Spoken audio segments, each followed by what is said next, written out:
y'all, today we are setting up our November garden planting calendar, and this is where I use the moon phases and the astrological signs to track what days are best to plant and harvest when. So I know that sounds like really woo-woo, but I have been doing this for quite a few years and it has made a tremendous difference in my garden, so I just keep on doing this because it really does seem to help. The first thing that if I only had like one part of this system to use, and I've probably been using it the longest, is to use the moon phases to track and when to do all of the planting. So we are going to start off the first with the new moon, and that is like when there is like no moon whatsoever, and on your calendar it'll be like all black like that. So that is like the darkest of the dark day, and since it's dark, that is when we are going to do the above ground crops, because we're going from the darkest day to the lightest. So we're moving like from the dark to the light, so everything's kind of coming up to the light. So this is above ground days, and this is like best to do any of your seed starting, transplanting, harvesting. Any of those crops that are above ground are best to do on these days. So we are, let's see, going to be above ground all the way until, let's see, I'm trying to remember what day it was, until the 15th. So on the 15th, for most of the day, it's going to be above ground, but we're going to have the full moon, and this is going to be the Beaver supermoon. By the way, I don't know if y'all seen the moon last month. It was really pretty. It was also a supermoon, and we also got to see the comet. Comment down below. Comment down below. That's really funny. And let me know if y'all were able to see the comet, because it was really neat. Okay, that is also, I don't know if I said, that's going to happen at 4:28 p.m.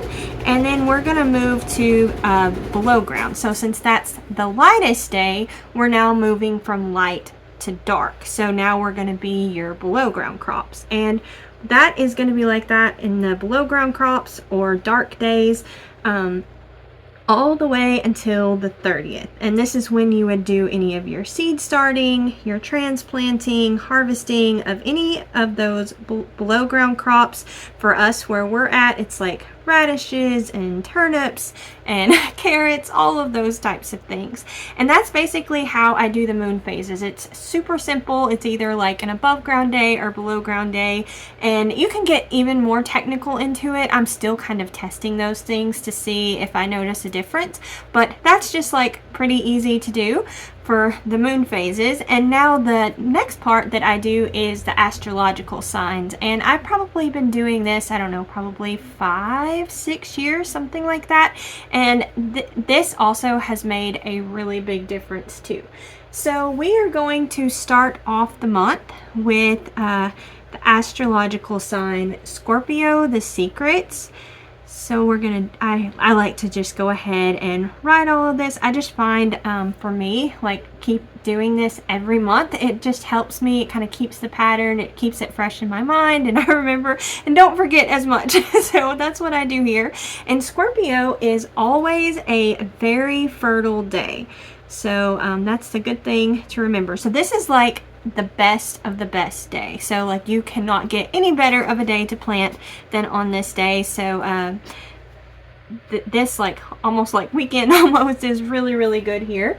And then the next, let's see, the next 2 days, yes, the 3rd and the 4th is Sagittarius, the thighs. And this one is fertile. So this is like a so-so day. Like it's not really either good or bad to me. They're a little bit less than the fertile, but I really have noticed a very minuscule difference in planting on the fertile days versus the very fertile days. So we have that one, and then the next, let's see, is it 2 or 3 days? 2 days.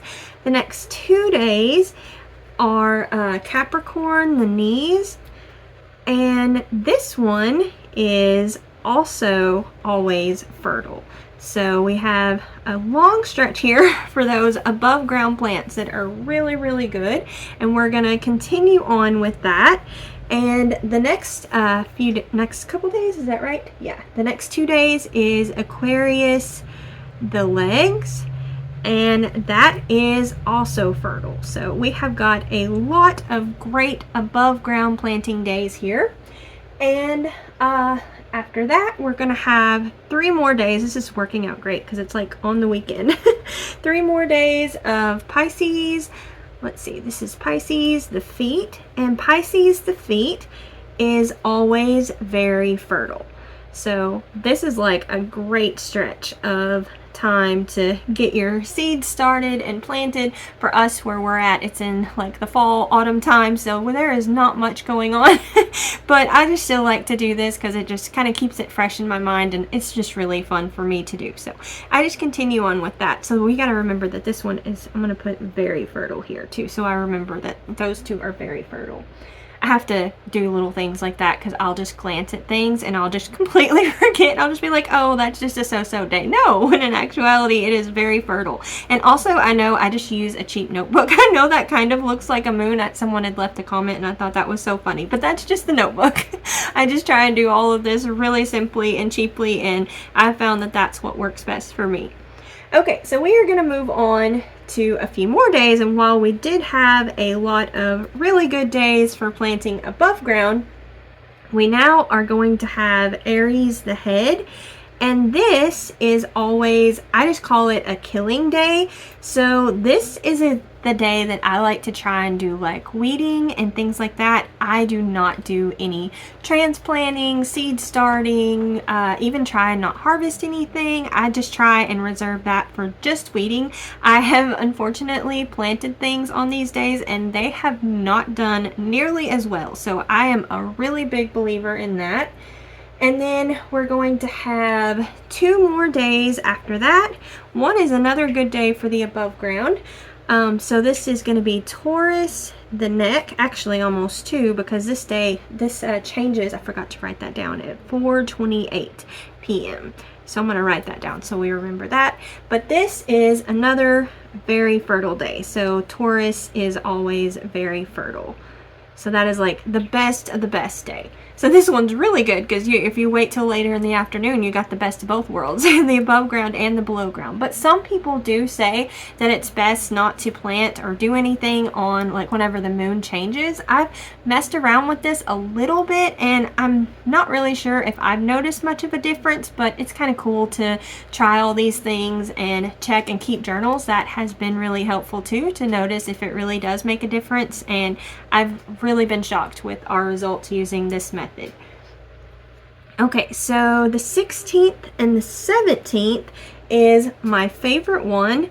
This is Gemini, the arms, and this is the bean and pea day. Where we're at, it is way too late to do any of that, but I had struggled with peas especially for a really long time, and I started using this method and I am super happy. Like, I have those beautiful walls of peas that I always dreamed of having, and this was like a game changer for me. So this is really great. It's my favorite one now because it made such a big difference. Okay, after that we are going to have Cancer, the breast, and Cancer is always very fertile. Now these are going to be below ground crops, so that would be great to get like another set of radishes or whatever it is you can get in, carrots, stuff like that. Also, I need to keep in mind that we have yet to have our last frost date. It got really close one night. I think we were like, I don't know, 35, 37. So I have still got my sweet potatoes out in the garden, so I've still got to be watching all of the weather to make sure that it is not going to be freezing anytime soon, because I need to still get all of that out there. I think that's about the last thing I have out in the garden, but I still need to get that really big crop in. Usually we plant a lot and usually have quite a bit, like usually 100, 200 pounds, something like that. So that's going to be a big project we still have to do. And then after that, we have Leo, the heart, And Leo the heart, just like Aries the head, is always a killing day. So you don't want to do any planting, anything like that. Only for weeding is what I do on these days. And definitely don't plant perennials. I made that mistake too, testing it out, and it did not work well. Okay, so after that, we are going to have 3 days. So let's see, we'll just do it here, I guess. Okay, so this is going to be Virgo, the bowels, and this one is always a flowering day. So this does not line up very good because it is a below ground day. Sometimes that happens and it does not line up very well, but you just have to take the months as they come and just do the best you can. So since this isn't a good day for flowering days, I would just say it would be best to stick with one of these fertile or very fertile days. But sometimes it does work out to where it is an above ground day. So I don't know about y'all. Let's see what I'm trying to think. Everybody's got the pretty mums. I've seen some that are really pretty purple that are blooming, and they were so nice. So that would be good to have out. The next 2 days is Libra, the rains, and that is also always flowering days. So we'll write that down, and again, they're not lining up very good. And then let's see, the next 3 days is Scorpio, the secrets. And if you were paying attention in the very beginning, we can see that we're almost starting over, and that's just what happens. And sometimes it varies. The astrological signs will be 2 or 3 days, those types of things. There is variables like that, and then it'll always fall, because we have different days in the month, it'll always fall on different times, like with being in above ground or below ground. So Scorpio, the secrets, is always very fertile. So we've got very fertile days here at the end for the below ground crops. So we've got several days that fall really good for that. And then on the 30th, this is Sagittarius, the thighs. If I can fit that in. And this one, so if we look up here, it's going to be a fertile day. So just like a so-so day, but really not bad at all. Like the second best day. So that's pretty much everything that I have. Like the main thing, like I said before, is your moon phases. That seems to make the biggest difference. And another thing with the moon phases is if you are going to be doing some type of garden work, like you're going to put in gravel or lay stepping stones, even driving like fence posts and things like that, that is best to do in the light moon phase or these above ground days. And I know this sounds really crazy and really woo-woo, but if you do that in the dark moon phases or like the below ground days, your gravel or post or stepping stones will sink into the ground more. I know that sounds really crazy, but I have tested this stuff and it really does make a big difference. So I am a really big believer in that. And let's see, I'm trying to think. I don't really have like a chores list. Basically in November I do have to still get my sweet potatoes out, but usually in November it's mostly if I want to clean up the garden.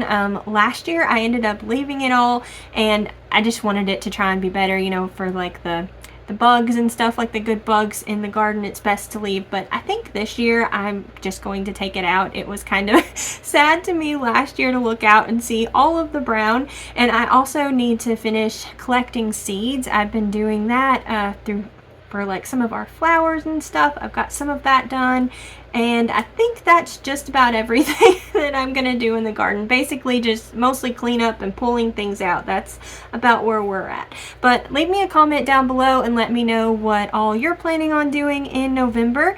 Thank y'all all so much for watching. Don't forget to like, comment, and subscribe. Y'all take care, and we'll see you next time. Bye.